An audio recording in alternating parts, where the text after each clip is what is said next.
What has been the most creative thing that a church has done to be hybrid? Well, Have I you? think, yeah, that's a good question. Um, the most creative thing I've seen is communion, and sharing communion online. Now, in some churches that have a theological view of that, like the Greek Orthodox Church, will have a problem in doing that. And I've not seen that they have done that. They have instead, had people come for personal communion. But one of the things is the communion experience is supposed to be a celebration. It took place in the Last Supper, which was the Passover celebration of liberation.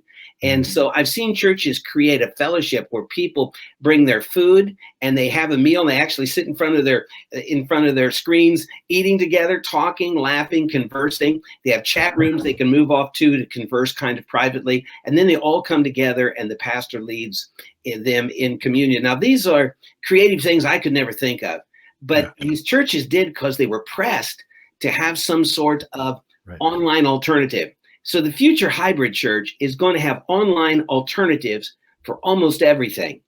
It's going to have online alternatives for worship. When this first started, I had one worship leader say to me, a large mega church that I was coaching, she goes, Dr. White, so we'll never be able to have worship online like we have on site. Well, now she's organized these online worship expressions where on the screen you have all these different worship leaders and they're singing in unison and they're singing together. And it's exciting.